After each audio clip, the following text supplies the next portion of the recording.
Assalamualaikum warahmatullahi wabarakatuh. Jadi di pertemuan kali ini kita akan membahas mengenai materi kuliah komunikasi data. Jadi di kelompok 7 ini ada 3 orang. Yang pertama saya sendiri, nanti untuk teman-teman saya akan berada di terusannya. Oke, baik teman-teman. Jadi untuk pengantar materi kali ini yaitu pengantar komunikasi data. Apa sih pengantar komunikasi data itu? Oke, baik. Jadi kali ini kita akan bahas mengenai komunikasi data. Komunikasi data, bicara tentang komunikasi dan data, itu ada 2 kata dalam komunikasi data. Yang pertama yaitu komunikasi, di mana komunikasi itu adalah berbicara. Berbicaranya mengenai sebuah informasi. Jadi komunikasi itu berbicara dan bertukar informasi. Begitu teman-teman. Selanjutnya yaitu ada data. Data itu adalah informasi yang dipertukarkan 2 atau lebih perangkat. Jadi yang kita komunikasikan itu adalah data yang kita bicarakan, yang kita tukarkan dengan orang lain. Ketika memahami lebih dalam, kita definisikan aja ya. Komunikasi data itu adalah pertukaran data antara 2 perangkat atau lebih melalui media transmisi atau ya begitulah. Oke, jadi ketika saya ibaratkan sebuah perangkat, ada 2 perangkat, perangkat 1 dan perangkat 2. Jadi perangkat 1 mengkomunikasikan data kepada perangkat 2 dan sebaliknya, perangkat 2 mengkomunikasikan data kepada perangkat 1. Jadi saling berkomunikasi teman-teman. Dari komunikasi sendiri yaitu bertukar informasi dan data. Informasi yang diberikan, dimana definisinya yaitu jika kita definisikan ya, antara perangkat 1 dan perangkat 2 adalah pertukaran data antara 2 perangkat atau lebih melalui media transmisi. Jadi apa yang mereka pertukarkan dari data tersebut yaitu media komunikasi teman-teman.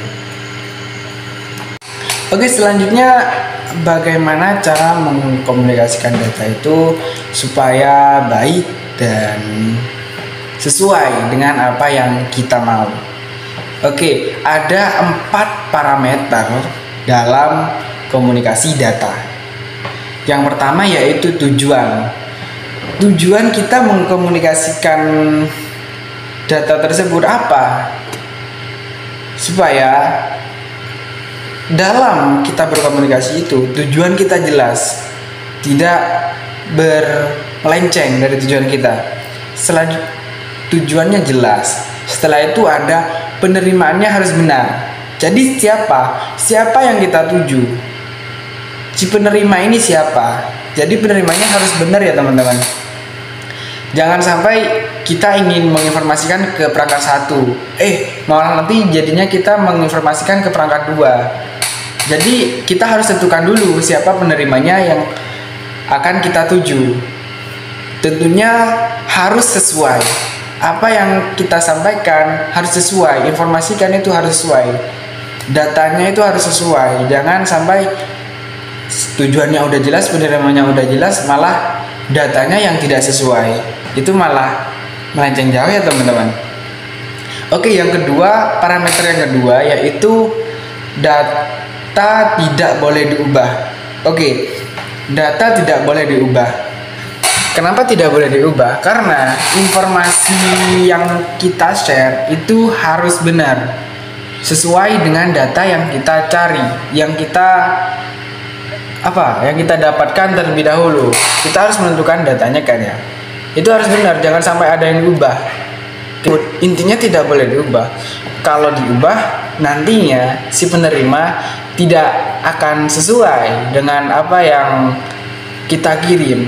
Oke, jadi parameter yang ketiga yaitu waktu pengiriman. Jadi waktu pengiriman antara perangkat 1 dan perangkat 2 ini waktunya nih tidak boleh lama. Jadi waktunya harus cepat. Tidak boleh terlalu lama, teman-teman. Jadi waktu antara pengiriman perangkat 1 dan perangkat 2 ini dinamakan delay atau latensi, tapi kebanyakan orang-orang sih menyebutnya delay. Jadi delay itu adalah waktu pengiriman antara perangkat 1 dan perangkat 2. Begitu ya, teman-teman. Intinya efisiensi waktu saat pengiriman. Lebih cepat itu lebih baik. Dan untuk parameter yang terakhir, yang keempat, yaitu jitter. Oke, jitter ini ada hubungannya dengan delay. Jadi jitter itu apa sih? Jitter itu adalah variasi waktu kedatangan paket. Variasi waktu kedatangan paket. Nah, kalau delay adalah waktu seberapa lama waktu kalau delay itu adalah jarak atau lama waktu yang diperlukan untuk mengirim paket, gitulah. Saya ibaratkan nih ada paket perangkat 1, perangkat 2. Jadi perangkat 1 ini mengirimkan barang 1 ke perangkat 2 ini selama 2 detik lah, gitu ya. Selanjutnya paket 1 ini mengirimkan lagi barang kedua, yaitu selama 2 detik. Terus perangkat 1 ini mengirimkan lagi barang ketiga ke perangkat 2 itu selama 4 detik. Jadi delaynya itu antara barang 1, 2, 3 itu adalah 2, 2, 4. Jadi inilah delay. Delay itu adalah waktu yang diperlukan untuk mengirim paket tersebut. Begitu. Kalau jitter itu adalah preferensi waktu yang dilakukan paket tadi. Ketika ini 2, 2, 4, jitter itu adalah 2 ke 2 itu sama dengan berapa? 0 kan? 0. Kalau 2 ke 4 itu berarti tambah lagi 2 detik. Jadi jitternya itu tidak konstan, gitu loh. Kalau yang konstan ini kan 2 ke 2. 2 paket 1 paket 2 itu kan konstan, 2 detik 2 detik. Kalau paket 3 ini tidak konstan. Kenapa tidak konstan? Ya karena ada tambahan 2 detik. Itu adalah jitter. Jadi jitter itu variasinya waktu kedatangannya beda-beda kan. Kalau ini tepat waktu gitu loh, 2 detik sama, istilahnya gitu dah. Yang tidak tepat tuh yang terakhir, paket yang terakhir, yaitu paket 3. Jadi itu adalah penjelasan mengenai jitter, teman-teman. Semoga paham ya. Oke, jadi tadi udah ada 4 parameter kan. Saya sebutkan lagi deh.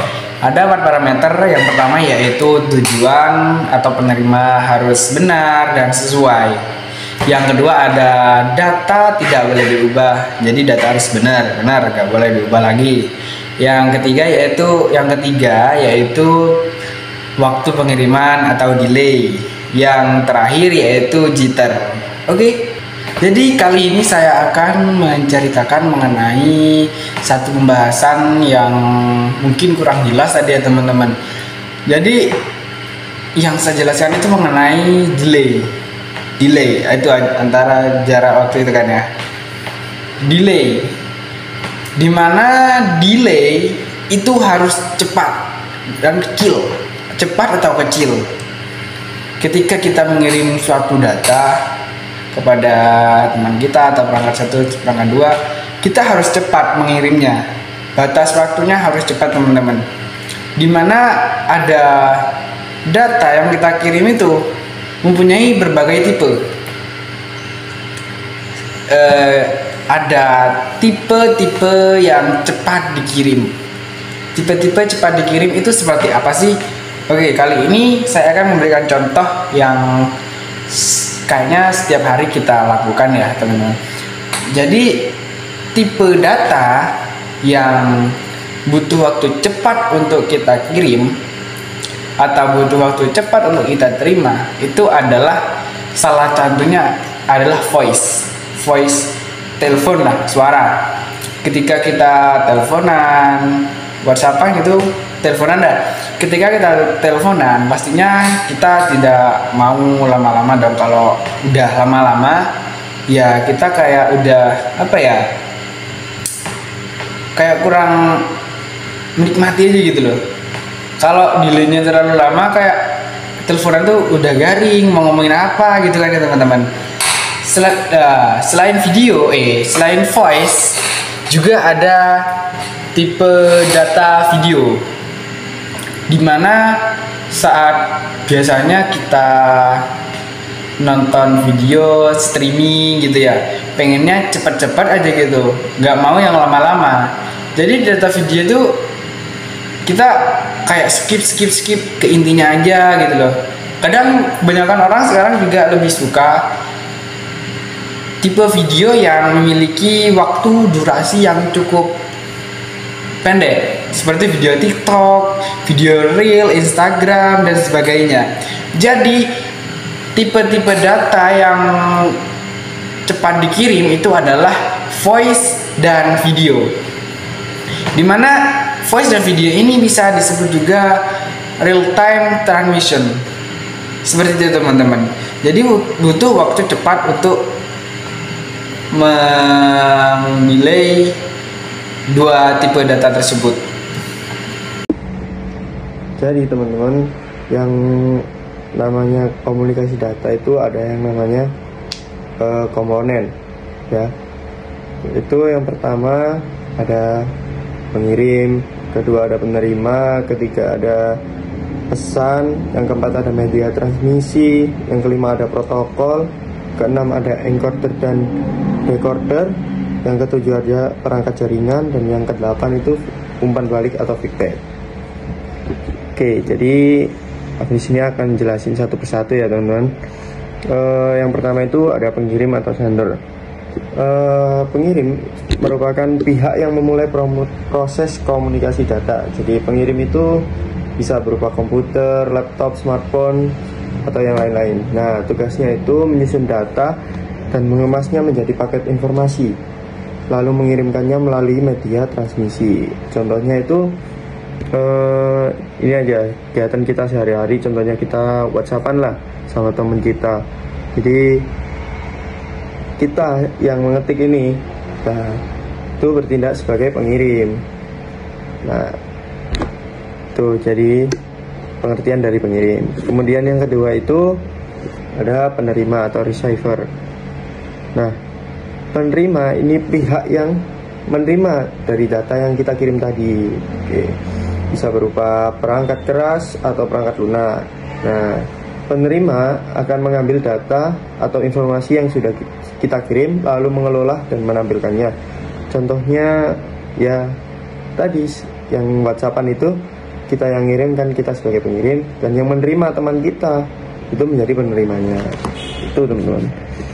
Kemudian pesan atau message. Nah, pesan ini itu isi dari komunikasi, yaitu ya informasi atau data yang dipertukarkan atau dikirimkan tadi bisa berupa teks, yaitu email atau chat, kemudian audio, pesan suara, panggilan telepon gitu.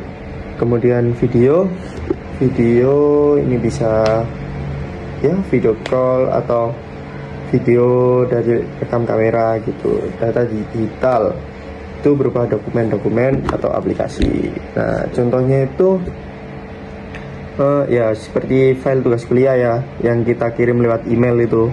Nah, itu merupakan contoh dari pesan. Kemudian yang keempat tadi media transmisi ya. Media transmisi ini jalur atau saluran yang digunakan untuk mengirimkan data. Nah, ada dua jenis, yaitu media kabel dan juga media nirkabel. Media kabel itu contohnya UTP, koaksial, fiber optik. Nah, digunakan di jaringan LAN atau internet kabel seperti itu. Kemudian yang media nirkabel itu gelombang data gelombang radio, bisa juga wifi, bluetooth atau satelit. Contohnya internet rumah menggunakan fiber optik, sedangkan HP menggunakan gelombang radio 4G, 5G untuk sekarang ya. Nah, seperti itu. Kemudian yang kelima itu ada protokol. Protokol itu sekumpulan aturan dan standar komunikasi agar data bisa dipahami oleh kedua belah pihak. Nah, tanpa protokol, pengirim dan penerima tidak akan saling mengerti ya teman-teman. Jadi bingung, nggak ada protokolnya, susah untuk dipahami. Contoh dari protokol itu TCP atau IP, dasar komunikasi internet, HTTP, HTTPS, mengakses website, FTP, transfer file, SMTP, mengirim email. Nah, ibarat bahasa itu bersama agar pesan bisa dimengerti. Nah, biar kedua belah pihak bisa saling memahami lah, seperti itu. Kemudian poin nomor 6 itu encoder dan decoder. Nah, encoder itu mengubah data menjadi sinyal digital, analog atau analog agar bisa ditransmisikan. Kalau decoder mengubah kembali sinyal yang diterima menjadi data asli. Contohnya saat melakukan panggilan suara atau telepon, HP mengubah suara kita menjadi sinyal digital, encoder. Nah, lalu HP penerima mengubahnya menjadi suara. Nah, itu decoder. Ya, contohnya itulah waktu kita teleponan gitu kan.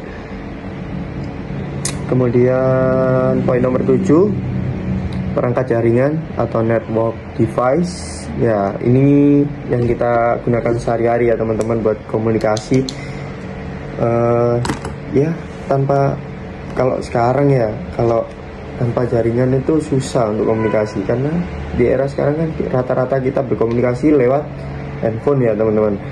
Nah, perangkat jaringan atau network device ini merupakan alat bantu agar komunikasi data berjalan dengan lancar. Nah, beberapa perangkat penting seperti modem, router, switch, kemudian access point.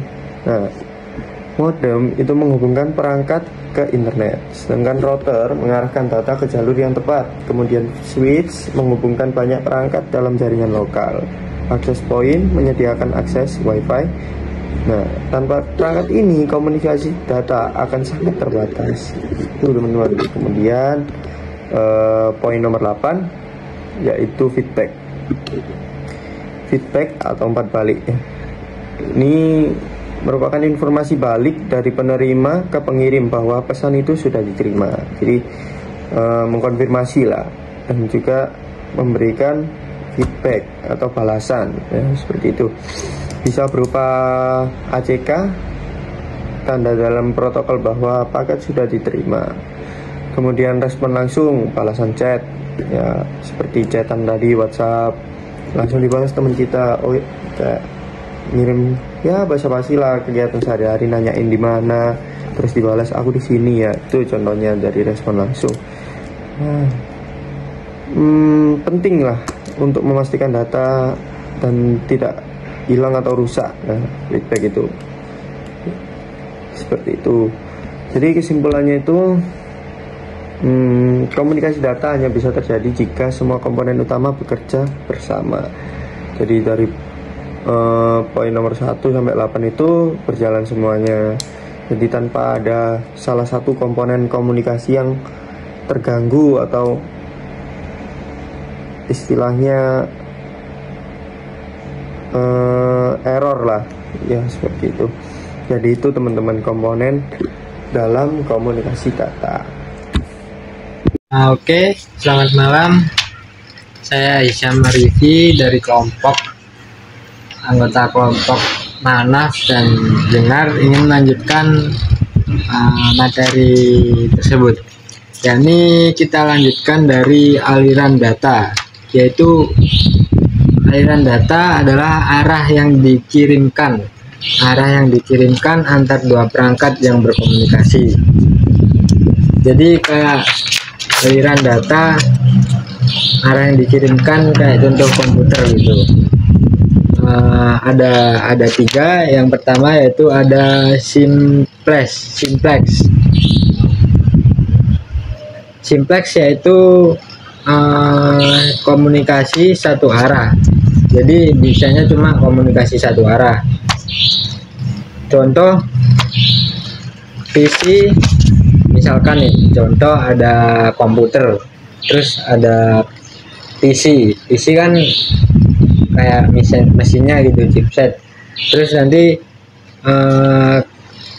ada keyboard. Nah, ketika keyboard dioperasionalkan, nanti langsung muncul ke monitor. Jadi tampilan muncul di monitor ketika kita klik F atau klik huruf keyboard, nanti akan muncul di monitor. Jelas-jelas itu adalah satu arah, komunikasi yang satu arah. Lanjut yang kedua ada help duplex, yaitu di saat perangkat kirim perangkat yang dikirim perangkat lain, jadi cuma dikirim bergantian, jadi nggak bisa secara bersama-sama gitu. Contoh HT yang kayak pas event atau acara-acara kan pakai HT tuh, jadi dia sistemnya bergantian. Misalkan antara panitia lapangan sama panitia belakang panggung kan harus satu-satu gitu. Oke, lanjut yang ketiga, yang terakhir, full duplex. Jadi full duplex tuh ketika perangkat satu kirim, lainnya juga bisa kirim, jadi bisa bareng-bareng gitu. Contoh komunikasi antar komputer. Jadi misalkan saya pakai laptop di sini, terus teman saya yang di sana juga pakai laptop gitu, terus saya pakai softwarenya. Nah, sedangkan teman saya yang di sana juga bisa kirim ke saya, jadi komunikasi antar dua arah secara langsung. Mungkin itu saja dari saya, Hisham Arifi, dari kelompok beranggotakan Jenar, Nanah, Hisham. Sekian, terima kasih. Assalamualaikum warahmatullahi wabarakatuh.